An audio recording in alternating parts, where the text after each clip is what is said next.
السلام عليكم ورحمة الله وبركاته كلانتي wanaagsan khiyaartana daawanaysa idilkiin ba meel kasto aad joogtaan ku soo dhawaada mar kale iyo mid kamid ah barnaamijyadan idinku talagalnay waa barnaamijkii ugu horeeyay maanta oo Isniina taariikhduna ay tahay 10ka bisha June sanadka 2024 barnaamijkeena ugu horeeya waxaan idinku soo gudbin doonaa qodobo muhiim ah Mareykanka oo doonaya in uu isaga keligii kala xaalo Hamas maxaabiista Mareykanka ah ee gacantooda ku jira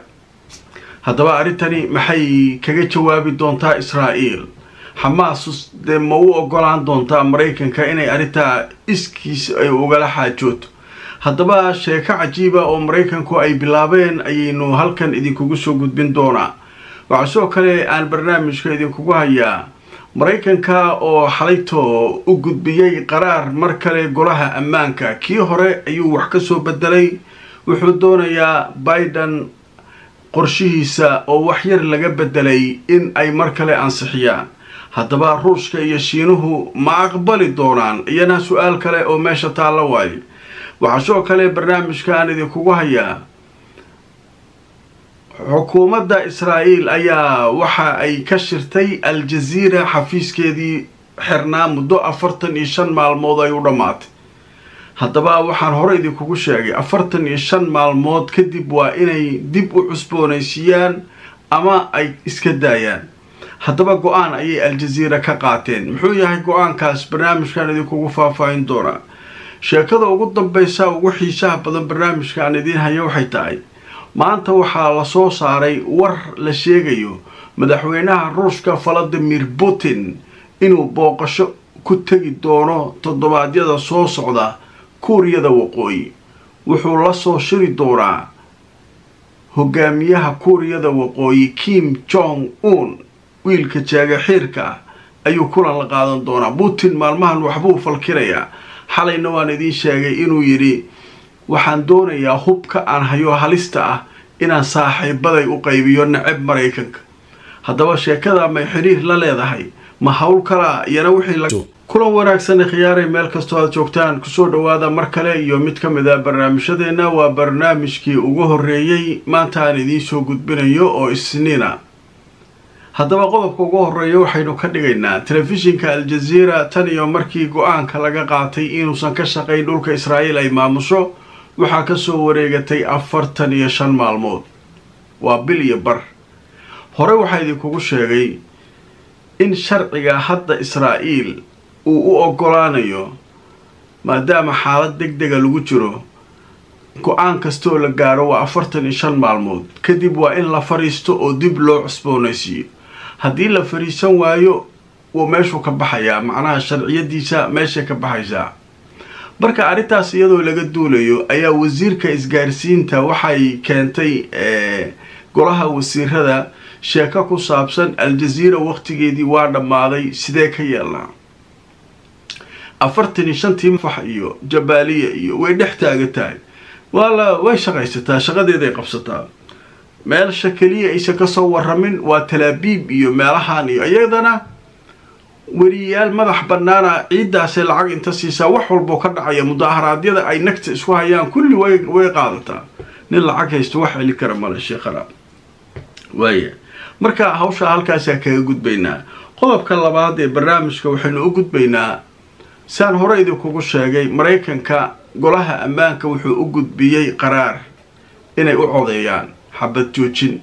qaraarkaas wuxuu xiriir la leeyahay go'aamadii iyo hadaladii Biden uu jeediyay dhawaan ee ku saabsanaa qorshaha uu ku tilmaamay Israa'iil inay keento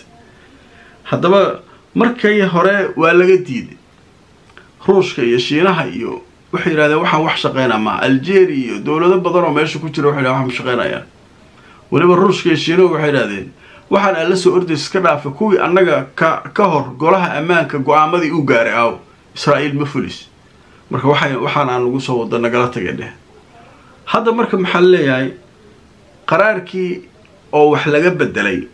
wax nafla maahana laakiin waxbaa laga soo bedelay siiqada macnaha soo u qornaa ayaa wax yar laga bedelay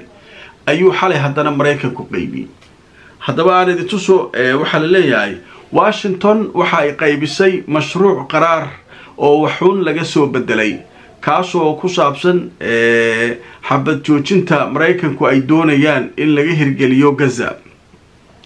haddaba Mareykanku waxay qaybiyeen habeennimadii xalay oo axadda ahayd qaraarkan markii labaad ay qaybiyeen tii hore waa tii hore looga diiday golaha ammaanka waxaana ay sheegeen in wax ka bedel kooban lagu sameeyay qoraalkan marka wuxuu ku saabsan yahay qorshaha madaxweyne Biden uu doonayo in xabad joojin looga hirgeliyo Gaza haddaba waxa leeyahay waxaa la filayaa gelinka dambe ee maanta haddii la isku raaco in qaraarkan cod loo qaadi doono laakiin sida hadda war soo baxay waxaa bishan hogaaminaya kuuriyada koonfureed golaha ammaanka waxayna sheegtay inaysan weli go'aan ka qaadanin oo ma in loo codeynayo maanta iyo in kale way marka go'aanka qaraarka in loo codeynayo waa suuragal maanta in la isku raaco gelinka dambe leeyahay haddana kuuriyada koonfureed oo bishan hogaaminaysa waxay leedahay arinta weli ma la gaarin go'aankaas weli ma ayna qaadan in loo codeynayo qaraarka la iskama codeyn karo mugta waa in marka hore horta lagu soo qanciyaa dawladihii markii hore lagala baqay oo diiday oo hadda wax laga soo bedelay niman veto laha jooga meesha Ruush iyo Chinese iyo waxa jooga marka lama yaqaano sida ay iyagu marka go'aankaas uu ku dhamaan doono xaaladiisa qodobkaas isaguna halkaas ay ka gudbaynaa qodobka kale ee barnaamijkan u gudbayno waxa leeyahay macallinka weyn xariiftankiisii oo bilaabay weligii waxa maqli jirnay siyaasada Ameerikaanku waa khatar iga ilaali siyaasada Ameerikaankaas iga ilaali siyaasada Ameerikaankiya hadda wuxuu ka bilowday Hamas iyo Israa'iil dhexdooda laga dhex sameeyay macallinka weyn heshiiskii uu soo jeediyay Israa'iil soo kama cagijiidin Hamas soo iyadoo kama cagijiidin siyaasada Ameerikaankiya yimid marka wuxuu leeyahay 5 qof oo Ameerikaan ah horta iga xirane إيشي داي مدوابا ننتال اللي هاي أبو عبيد يري أفرت كلا سود داي حماس أنك توصنا ولا هذا إسرائيل لا نسكراف أنك أنت أمريكان هتانا شان أمريكان دتك الله يستنوا وجهنا متكال دلول الشيء جاي دلوا قدروا ذي مارتي لقى جرو أفر النص عارس مركا أنك توص نولا معاملة حماس marka ma yeelaysaa inay maartay toos ula macaamisho horeya waxa loo sheegay waxa leeyahay waxa meesha lagu hayo kulli horta badakood waaba yahuuda leeyahay kulli laakiin dhalashooyinka ka kala duwan yihiin marka nimankan waxay yiraahdeen dhalasho kasta haysta yahuudi ma yaha nab waa haystaan waxa si deynayna ma leh taagay haddaba marka sheekada cusub ah hadda soo korortay welina lama hayo tafaasiil sax ah oo ku saabsan go'aanka ay ka qaadanayso Hamas sheekadan haddaba channelka telefishinka Mareykanka ee yiraahdo NBC ayaa wuxuu soo xiganayaa maamulka madaxweyne Biden inay doonayaan wada hadal toos ah inay la bilaabaan Hamas taasoo ay qadar dhexdhexaadinayso kuna saabsan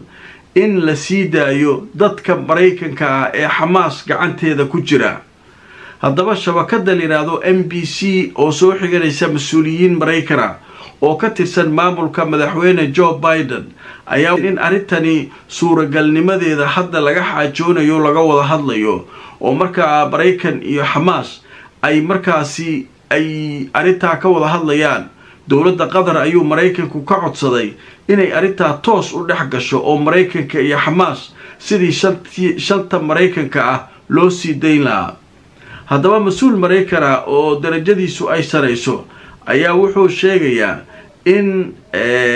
arintanu ay suuragal noqon karto laakiin wuxuu sheegay in Mareykanku ay ka baqayaan in ay ku dhintaan dadkan Mareykanka ah howlgallada socda iyo duqeymaha inay dhibaato ka soo gaarto waaya marka American marka wuxuu إسرائيل نقدر إسرائيل نقدر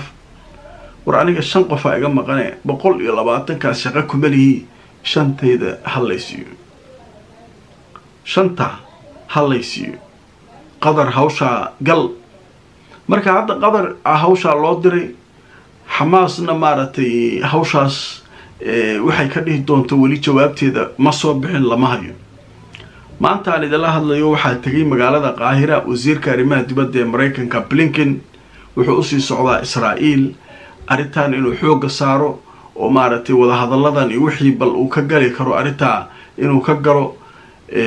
dhanka kale Israa'iil iyadana inuu arrimaheeda gaarka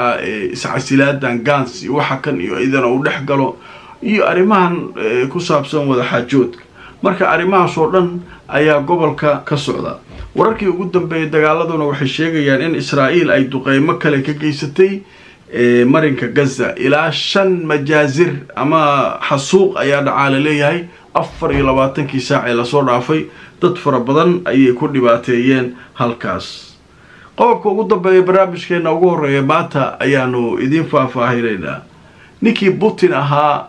maalmahan caadi ma wata xalay barnaamij ka sameeyay uu sheegay uu yiri wasiirkiisa arrimaha dibadda uu xaqiijiyay in hubkiisa uu doonayo inuu dawladaha nacab Mareykanka uu ku wareejiyo hubka nuclear-ka uu haysto maadaama uu yahay wadanka ugu badan ee nuclear haysta adduunka waa Ruushka ugu badan ogaada Mareykanka gabgab iyo meelahan ka dhahay Yurubtaan iyo waxba lagu ma jeedo gantaalaha iyo bambooyinka u rasaysan nuclear-ka waa yaabaysa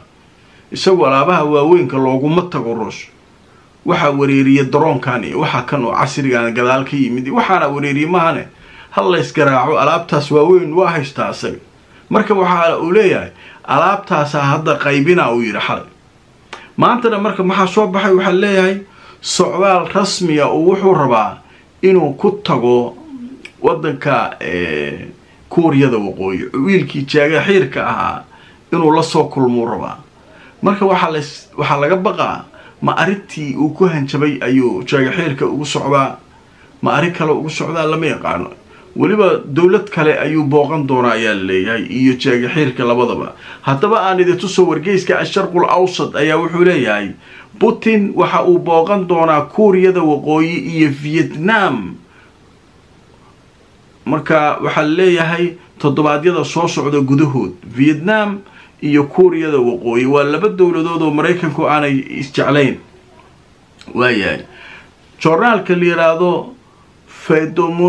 Fedomusti ayaa isniinta maanta ah waxa uu soo xiganayaa mas'uuliyiin diblomaasiyadeed oo ku dhow madaxweynaha Ruushka Vladimir Putin waxayna u sheegeen inuu booqan doono Putin Kuuriyada Waqooyi iyo Vietnam inta lagu guda jiro toddobaadyada soo socda safiirka Ruushka u fadhiya Kuuriyada Waqooyi ninka la yiraahdo Alexander Maschor ayaa journalka wuxuu u sheegay in ay jirto booqashada la filayo Putin oo markaa uu ku tagi doono caasimadda Kuuriyada Waqooyi ee Pyongyang waxaana socda ka shaqaynta iyo isku dubaridka booqashadaasi ayaa la leeyahay waakaas ninkii Putin ahaa baabahashi waa waaweynay iga hara soo u lahaa xirta iyo macalinka weyn way diideen hadda waxay marayaan inay yiraahdaan hubkii annaga aan geynay Ukraine waa ku weerari kartaa Ruushkana taas wuxuu leeyahay ima qabato awal Ukraine way ka xanibneed waxay lahaayeen hubka annaga aan ku siino dhulkaaga meesha Ruushka uu kaaga jira kaliya uu isticmaali kartaa laakiin hadda waxay yiraahdeen waxaan ku fasaxnay inaad Ruushka gudihiisa ku weerari kartid Ruushka markuu wuxuu yiri baashu xaniya ka taabade tagto marka bas waa aniga ma hub inta soo siisaan dawladan cadow nahay ee igu soo weerarey أنا هوب ما هيستمع إذيك الدولة عدوى معناها ملي هدين ميا سو ما تشوغان أدونك وينوت الله صوصي واسيرا وحن كلا هلنو الله نهايو تاغي وحو تاغي فيتنام يا كوريا دو وقوي وما قشن تاريخ دقالكي فيتنام مريكان يا فيتنام وحا كلا راعي وأوتي فيلمانا حتى لقى سميه وأوتي kuuriyada waqooyi iyo maraykan say isku yihiin waa ogtiin jaagaxiirka iyo maraykan meeshay kala taagiin waa ogtiin safaradaasu marka ayuu wadaa shaqadaasu marka ninka Putin ahaa hawshaasuu wataa barnaamijkeennii ugu horreeyay maanta isniina qodobadaas ayaa kusoo qaatay laba barnaamij oo kala noo dhiman wararkuna waa iska soo daba dhacayaan marka insha Allah waanu isla joognaa wixii soo kordhana waan isla socodsiin doonaa haddii Allah uu dilay uu ka raali noqdo meel kastoo aad joogtaan ku xirnaada barnaamijyadeena like gareeya oo share gareeya wixii fakare aragti aan qabtaan loogu soo qora qaybta commentiska iyo fariimaha akhyaaray haddaad nagu cusub tahay subscribe sar YouTube ka Facebook gana follow gareey inta aan mar kale kulmayno nabadgelyo